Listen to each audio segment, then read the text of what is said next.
Bus ടെർമിനലിനും shopping കോംപ്ലക്സിനുമായി കൊല്ലം corporation 25 വർഷം മുമ്പ് വാങ്ങിയ സ്ഥലം അനാഥാവസ്ഥയിലാണ്. കോർപ്പറേഷൻ കരമൊടുക്കുന്ന ഭൂമിയിൽ എത്താനുള്ള വഴിയാണെങ്കിലോ സ്വകാര്യ വ്യക്തികൾ കൈമാറിയിട്ടും നടപടി ഉണ്ടായിട്ടില്ല. ഭരണസമിതി പദ്ധതി അട്ടിമറിച്ചു എന്ന ആരോപണവും ഉയരുന്നുണ്ട്.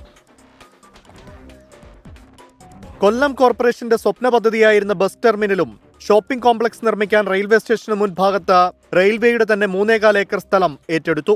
റെയിൽവേക്ക് ക്വാർട്ടേഴ്സ് നിർമ്മിക്കാൻ പകരം അനുയോജ്യമായ സ്ഥലം കോർപ്പറേഷൻ വിട്ടു നൽകാമെന്നായിരുന്നു ധാരണ. ഇതിനായി വ്യവസായി രവീന്ദ്രനാഥൻ നായരുടെ 1 ഏക്കർ 46 സെന്റ് ഭൂമി ഉൾപ്പെടെ 3 സ്വകാര്യ ഭൂമികൾ കോർപ്പറേഷൻ കണ്ടെത്തി. ഇവിടെ ക്വാർട്ടേഴ്സുകൾ നിർമ്മിക്കാൻ 46,44,000 രൂപ കോർപ്പറേഷൻ റെയിൽവേയിൽ അടച്ചു. കേന്ദ്ര സർക്കാരിന്റെ integrated development four small and medium town പദ്ധതിയിൽ ഉൾപ്പെടുത്തി 1996-ൽ 1.83 കോടി രൂപ വസ്തുവിനായി അനുവദിച്ചു. എന്നാൽ സ്വകാര്യ വ്യക്തിയുടെ 16.5 സെന്റ് സ്ഥലത്തിന്റെ കാര്യത്തിൽ തർക്കമുണ്ടായി. 16 സെന്റിന് പകരം 7 സെന്റ് മാത്രം സൗജന്യമായി നൽകാമെന്നായി. പക്ഷേ അത് നടപ്പായില്ല. ഇതോടെ നിലവിൽ കോർപ്പറേഷൻ കരമൊടുക്കുന്ന പദ്ധതി വക ഭൂമിയിലെത്താൻ വഴിയുമില്ലാത്ത അവസ്ഥയായി. 2020 മിനിറ്റ്സ് തിരുത്തൽ വിവാദമൊക്കെ ഇവിടെ വലിയ കോലാഹലം ഉണ്ടായിരുന്നല്ലോ. മാധ്യമങ്ങൾ ചർച്ച ചെയ്തതാണല്ലോ. ദൃശ്യമാധ്യമങ്ങൾ, പ്രിന്റഡ് മീഡിയ എല്ലാം ചർച്ച ചെയ്തില്ലയോ?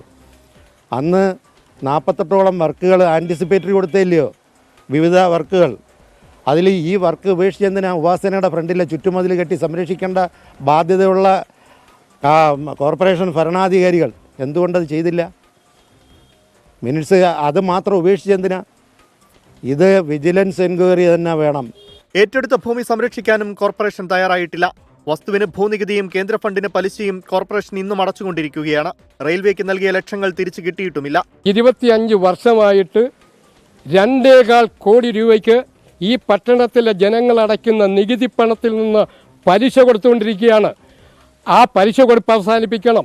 കോർപ്പറേഷൻ്റെ രവി മുതലാളിയുടെ കയ്യിൽ നിന്ന് അക്വയർ ചെയ്ത സ്ഥലം, അനിരുദ്ധൻ്റെ കയ്യിൽ നിന്ന് അക്വയർ ചെയ്ത സ്ഥലം, ഈ കമലാക്ഷി അമ്മയുടെ കയ്യിൽ നിന്ന് അവർ സ്വയം കോർപ്പറേഷന് നൽകിയ റീഇൻവെസ്റ്റ്മെൻറ്റ് ചെയ്ത സ്ഥലം, ഇതെല്ലാം കോർപ്പറേഷൻ ഏറ്റെടുക്കുകയും ഈ കെട്ടിടം അനധികൃതമാണെങ്കിൽ അത് പൊളിക്കുകയും ചെയ്യണം എന്നുള്ളതാണ് ഞങ്ങൾക്കിത് പറയാനുള്ളത്. കൊല്ലത്തിന്റെ മുഖച്ഛായ തന്നെ മാറുന്ന പദ്ധതിയാണ് മാറി മാറി വന്ന ഭരണസമിതിയുടെ കെടുകാര്യസ്ഥത കൊണ്ട് ഇല്ലാതായത്.